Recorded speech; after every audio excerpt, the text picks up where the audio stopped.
Hello, that's Mike. Good afternoon to everyone. You have a great lunch. Okay, so we will proceed for the presentation of the Philippines. So it is entitled An Introduction on Innovation, Innovative Aquaculture and Nature-Based Climate Solution in Aquaculture for the Philippines. So seeing our picture on our first slide, so we can see that the Philippines is now engaging on the broodstock development, full-time broodstock development of milkfish. So as we know, the Philippines, the milkfish is the national fish of the Filipinos. However, we are now importing at least 50% of our fry. So it is a sad thing to think. However, because of with the creation of national milkfish broodstock development plan, we are now gradually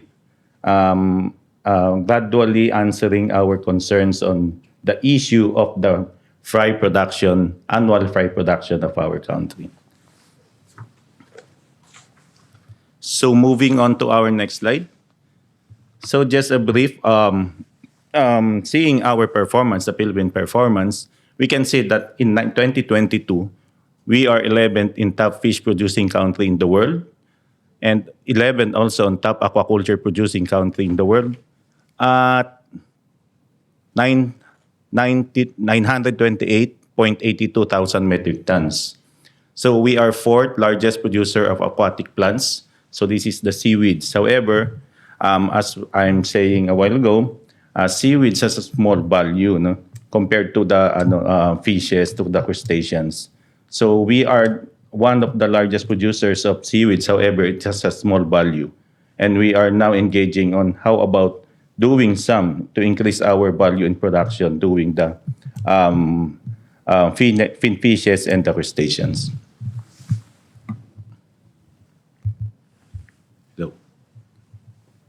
So our status now for the fisheries production of the Philippines, this slide shows that we are experiencing a decline of the fisheries. No? The stocks in marine due to our overfishing and the ecosystem degradation. We know that. I think it is a case also of other countries. Right now, we are now at 44% capture fisheries, and we are now increasing to the 56 on aquaculture. That is why our country is now engaging on different innovations just to come up on the needs for the food security of the country. So our major species produced in aquaculture, we have the top five, the seaweeds, as I said a while ago, the milkfish, the tilapia, the shrimp, and others. But it doesn't mean that we are not engaging on the other commodities. It is that we only focus on the first five so we can have achieved, at least we are focusing on what our budget will be, but not reducing on the other commodities. So for our gaps and challenges, we added some, we listed some, though, however, it is much more. I fully concentrated on the climate change issues. So for our challenges, of course, the extreme weather conditions and climate hazards. So of course, the temperature rising, the extreme weather condition, the sea level rise, our salinity intrusion on large bodies of previously freshwater areas, our ocean acidifications on our mariculture parks, more severe floodings, more typhoons and cyclones.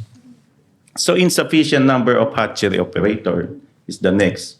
We are increasing our target in food security.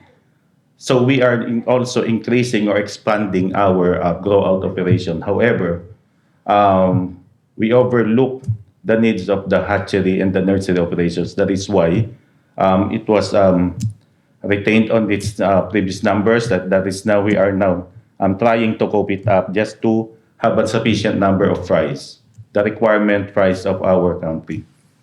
So high cost of farm inputs, it is not a question nowadays. Of course, in the Philippines, the feeds has the highest price of inputs on a certain fish pond at least 70 to 80%. So we are still importing our raw materials. But now, the government is now engaging on establishing feed mills, aqua feed mills, intended to compete on our private counterparts. So we can see, we can assess, we can validate what is the reason, the real reason why the feeds in the Philippines is higher. Maybe there's an increase in the margin size, or some middlemans, or we can reduce that by which we can establish our own field milling government, and we can assess what is the problem. So fragmented small scale farmers. So we are now addressing this one. Fragmented small scale farmers cannot compete on the larger scale because they are much defragmented. The reason is that if they are much defragmented, they do not have the enough position or the manpower or the decision making to counter the high cost of the the high cost of the inputs of the farm. So for poor farming practices, of course, the poor pond preparation, the improper conditioning of the fingerlings, the improper feeding, the high mortality, the lack of water quality equipments. So for our inhibiting factors, our staggered stocking due to typhoon, the fish ponds were flooded due to the successive typhoons, the low supply of large-sized fingerlings, the poor dissemination of the technology, the low adoption of technology, the insufficient funding to support adoption of the technology, and for our struggles, schedule of farm operations disturbed due to weather disturbances, the negative mindsets of some farmers on the stock of large-sized fingerlings, not good quality, the high cost of large-sized fingerlings, including the hauling and transport, the lack of financial assistance, and the lack of awareness on the climate change. So for our aquaculture sustainability, okay, so we are now implementing the installation of UV equipment in our fish hatcheries. So for example, for our tilapia in hatchery, it was heavily affected with the increasing temperature in the water. So based on our observation, based on our research, the ideal temperature for the tilapia just to have a good hatching rate is between 28 to 29 degrees. And within the present challenges of our fish hatcheries, with the increasing number, will at least going to 37 to 40 just for this year, the fry production is decreasing. Okay, so these are some design of our installation of UV nets in our fish hatcheries. So for this one, it was installed permanently on the middle. It can be removed, it can be retained based on the need on the high temperature of the atmosphere. And that one is an automated already. So our installation of our UV nets, of course, regulates our temperature, keeping the water temperature cooler in hot weather. In tilapia, the ideal temperature, as I said a while ago, is 28 to 29 degrees Celsius. So another aquaculture sustainability, the installation of solar facility to our hatcheries. So seeing this one, this is one example of our technology outreach station for the government, which was already installed with the solar powered. No?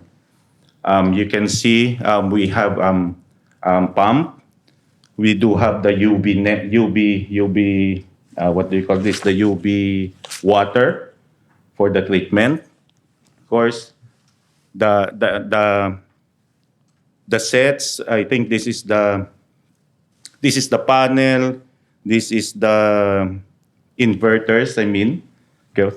The installation of our solar equipment in our production areas, of course, showcases our environment-friendly aquaculture operations by reducing the usage of our fuel and water pumps and our generators.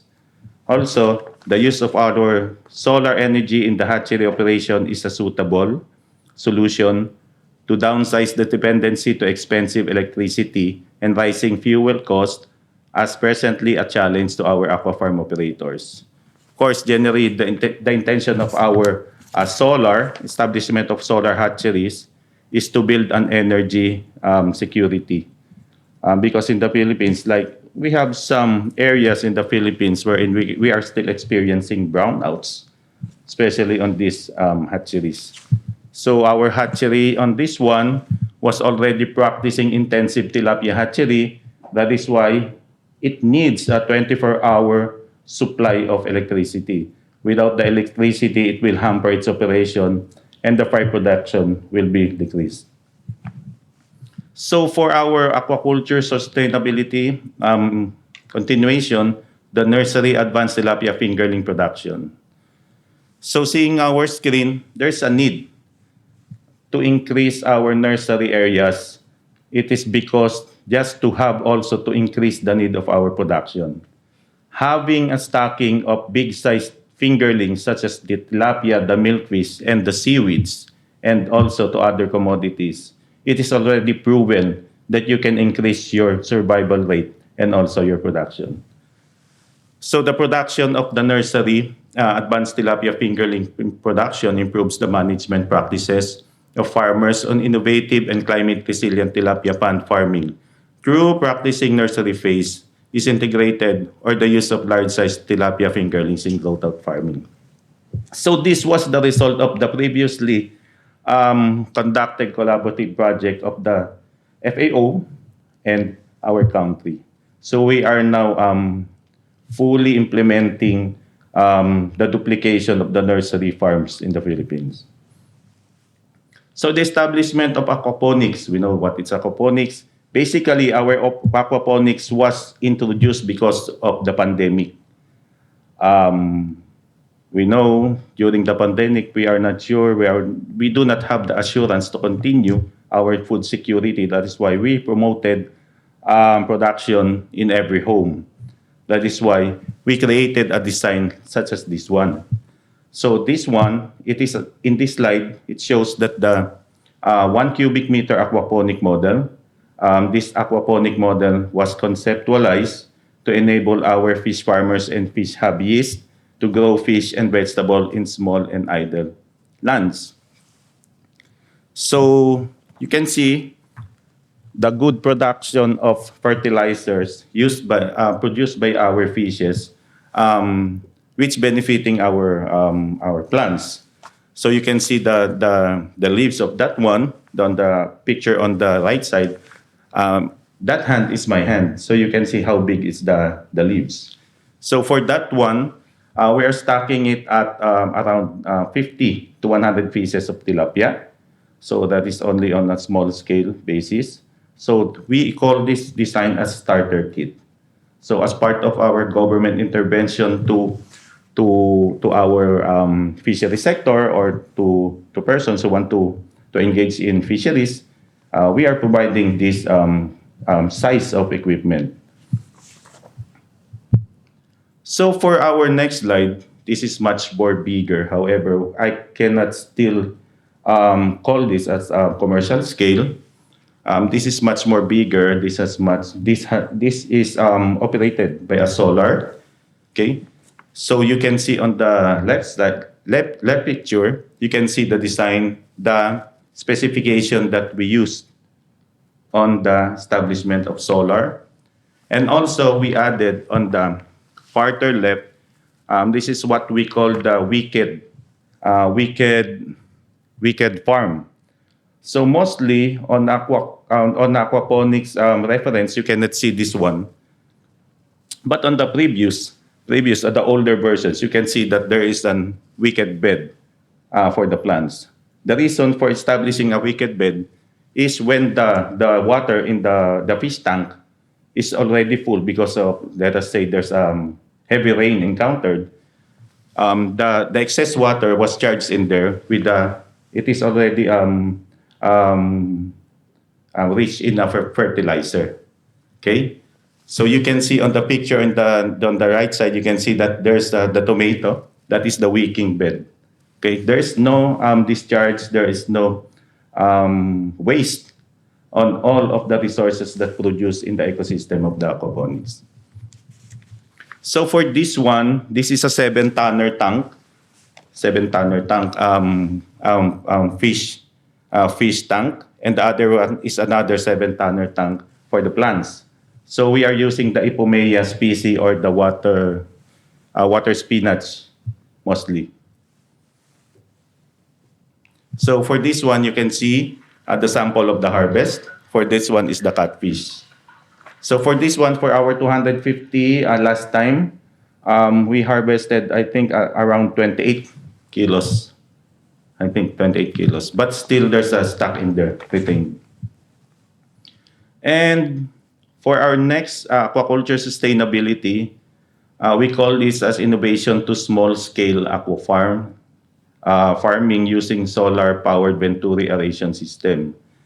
So seeing on the slide, we can see that it is an innovative aquaculture technology using a combination of modern technology of solar equipment and Venturi solar power, promoting high stocking rates of 10 to 15 pieces square meter to existing, at least the maximum is 1,000 square meter area. Generally, the Venturi technology is a specialized pipe producing micro nano bubbles wherein the flow of air is squeezed inside as it accelerates, creating micro nano bubbles, which contributes to the increasing of dissolved oxygen production. So this was established also during the pandemic. So basically in the Philippines, um, the stock of our tilapia is at 5 pieces per square meter at least. Increasing that will create more mortality. But for this one, we increase it at 10 to 15 and it's sustained. Achieving at least, I think it is 89%. So seeing at 1,000 square meter fish pond, you can generate at least 1.6 tons of harvest at 5 pieces per kilogram using this one. So this one enhances bubbles, creating or increasing dissolved oxygen in our pond. So I can say that this one is still raw because innovations requires in the government requires a specific amount of budget. But this one was not budgeted because of the post-pandemic issue. That is why we retained it. However, we are fortunate that at least we have two data recorded. So this one is the, let us say, the process flow, just to fabricate the solar-powered Venturi, the stocking, the feeding rate is 1 to 3% in adult stage, 10% in younger stage. It's still the same. There's no change. The only change of the process of the traditional was to establish and to install this technology with the increasing number, doubling or tripling the size of the stocking. So this is the sample while it's operating. Okay.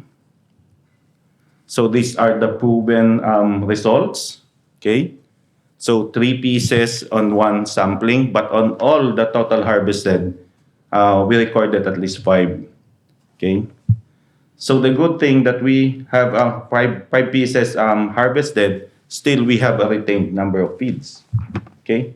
So we targeted the project not to consume all the feeds, but to consume only the 150 days of culture. That is why there's a feeds retained. And another is the intensive tilapia hatchery, the fish seed production technology.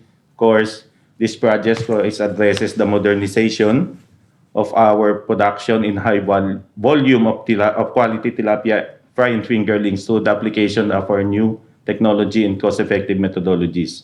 The project aims to create a model hatchery that can boost production. Okay, so I will show you the next slide. So we have the video. Okay, so you can see on the right side, you can see the egg with the McDonald jar. We called it a McDonald jar. It was bought in the US at 10 liters maximum water capacity with a 2 kilos of tilapia eggs capacity per jar. So you can see the eggs are being pushed upward. Yan, we push upward, the downwelling process, wherein the hatch egg will automatically be transferred in the fry juice. You can see on the design. Apology for the video presentation; it's much blurred. However, you can see the fries, already floating on the four sides of the fry tube. Okay, this one was already adapted by our traditional operators. However, not all are being convinced. It is a problem in our sector that there's still a farmer which really still recommending the use of their traditional. There's a modern and effective method that, however, we cannot convince them all just to engage on this kind of our modern and effective technologies. So this is the process how to collect the egg. On the left side, you can see seining the breeders, and then on the right side, seining also the breeders on the concrete tanks.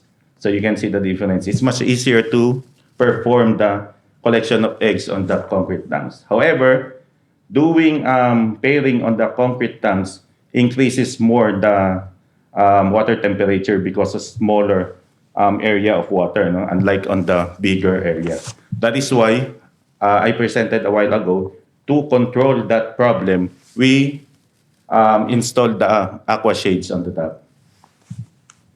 Okay, the process. I'll shortcut it na po because of the limited time. We also, as I mentioned a while ago, Milkfish Price Efficiency Program, because we are highly dependent on the importation. That is why we have a program nowadays that we are now providing to associations and larval rearing facilities using solar powered, and also support on their what do you call this? Support on the wild fry collection. Okay. So per each, an estimated of 15 million fries and fingerlings, one operational each. Of course, we do also the capacity building. We do also the techno demo. We do also the provision of the collecting materials to our fisher folk to make the project more efficient. So it is a package wherein continuously we are promoting this, so that I think yearly we are now reducing our dependency on the fry importation. Just for the information of everyone, 303 million pieces wildfire were collected, or about 20% of the requirement are being collected annually.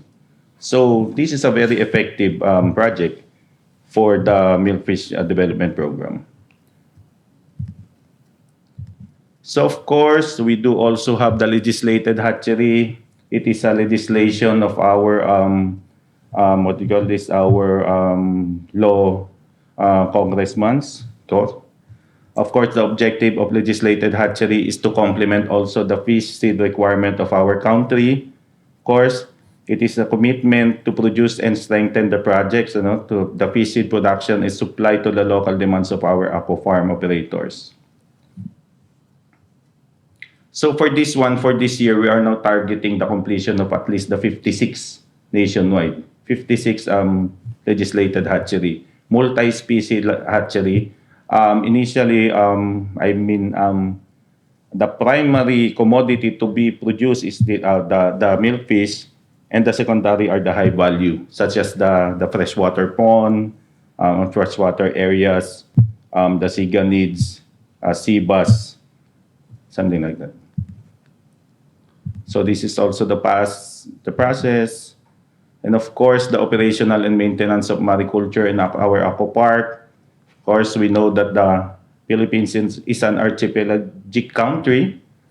Of course, mariculture park and other species on the sea appears to be a most promising source of our production, particularly on our mentioned food security.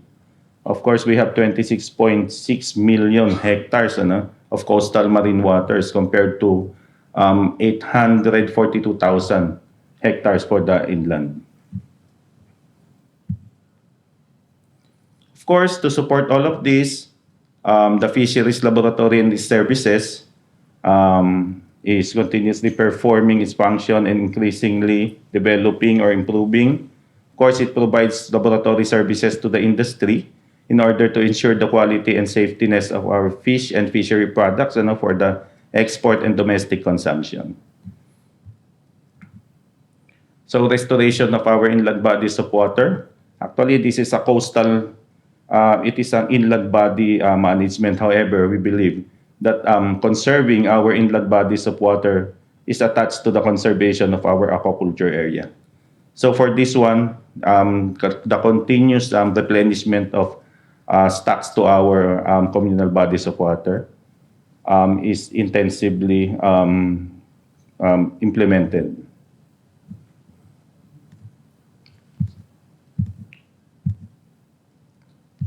Of course, for this one, I'm going to the end of my presentation. This one is the creation of our before aquaculture technology bulletin. So this one addresses the previous El Nino concern in our country. So again, this one is a collaborative project of our UNFAO and the BIFAR.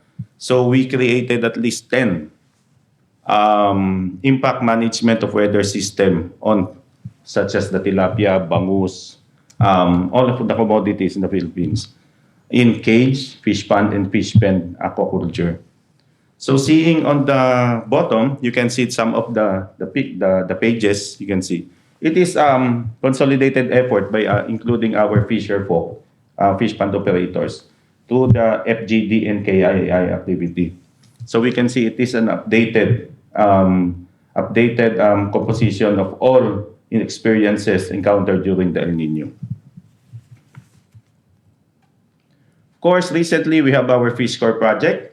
Of course, this is a 7-year investment. It is worth $100 million or I think 7 billion pesos. So this one focuses on the coastal marine management or the harvest control measures in our FMA areas, the fisheries management areas. So to those fisher folk who will be affected by this measure shall be provided with the livelihood, shall be provided with the livelihood, shall be involved in the enterprise development and infrastructures.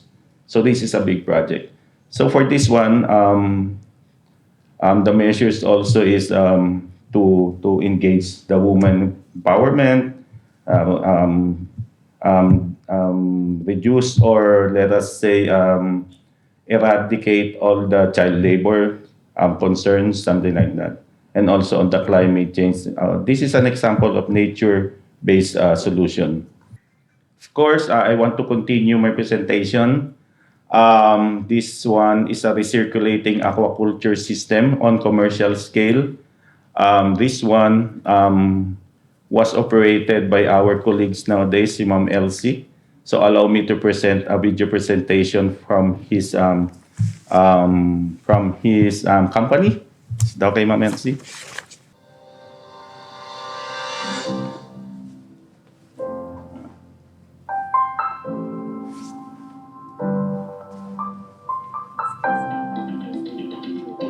RAS is Recirculating Aquaculture System, and we call it RAS PINAC.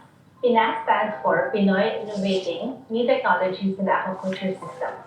We chose tilapia as our produce because one, tilapia is resilient, it's relatively low cost, and it's accepted by the majority. We started ePrimet Inc. 2019, but our history started 2004 when my business partner, Marvis Mirasol, started getting into the aquaculture industry. So, nandito na tayo sa 2019, so nag-start kami ng R&D. And then we constructed our first prototype in Marikina in our main office. And then by the end of the last quarter of 2019, we built our first commercial scale facility in Marilao, Bulacan. Eventually, through time, we had to form different departments so that we can systematize the process. So the on-site people, they go through different training programs. They go to the different facilities and learn how to do harvesting, the feeding, the testing of the water. So everything that has to be done to help the fish grow. Those people in the on-site department, they will now give the data that they get to our back-end office. So the role of the backend office naman is to be able to gather all of these data. They will do the monitoring, and after the monitoring, they will also handle the sales and distribution. We have our Manila facility since 2020 until present. That has been our first commercial scale. With the results of our R&D, we were able to come up with a systematic approach in doing our operations. Nandito tayo ngayon para mapakita yung proseso na nangyayari dito sa facility namin. Makikita nyo dito sa left side, ito yung mga grow out facility, grow out tank namin. Galing dito, may centralized drain kami, papunta dito sa right side. Ito yung side ng filtration area. Meron kaming different stages dito ng filtration na kasama yung mga mechanical, biological, at saka sterilization process. Mapapansin nyo dito na ito yung mechanical filtration. Sa mechanical filtration, meron tayong at least 8 stages bago siya mapunta dun sa mataas ng tangke na yun, which is micromechanical filtration. Galing naman dun sa micromechanical filtration, bababa siya sa hummingbird bed bioreactor para naman magsimula yung chemical filtration. After ng MBBR, ang sunod na mangyayari dyan is yung mga iba't ibang nitrate reactor at saka nitrate reactor na area. Bago siya umikot dito sa area ng trickle at saka decarbonizer. Galing doon sa decarbonizer, meron tayong stages ng water polishing bago siya mapunta sa sterilization. Bago mag-sterilization process ay yung oxygen concentrator. Isa sa mga advantage ng ganitong klaseng aquaculture facility ay yung highlight namin pagdating sa control. Control pagdating dun sa harvest schedule. Kasi kino-consider namin siya na ang production namin dito is by demand. Ibig sabihin kung kailan namin gusto mag-harvest, kung gaano kalaki yung size, kung ilan yung quantity at capacity na ipoproduce namin, kaya namin kontrolin. Our customers are the consignation, fixed buyers, and walk-in retailers. In 2019, our annual production was 30 metric tons, and the succeeding years, we doubled it due to our increase in the packing density. So for this year, we have a turnover of new facilities. We have our Santa Rosa facility, which can accommodate 160 metric tons, and our Bustos facility, 80 metric tons. We also added pre-quarantine facilities for our operations, and with our manpower, we rotate them in all our facilities to make sure that they learn all the different aspects in the operations.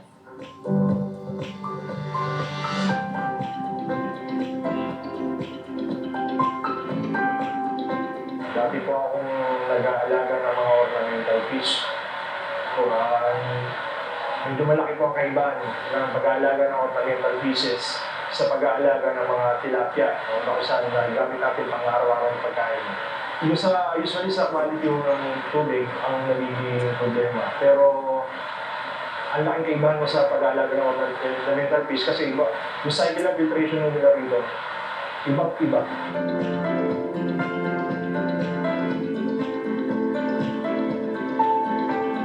The positive impact that our business is bringing in is the stability of our production. So since we have stable production, meaning we have a year-round supply, we realize in this industry it takes an overwhelming amount of focus, dedication, and willingness. You will go through a lot of failures, fears, and disappointments. But once we overcome these challenges, the opportunities are limitless.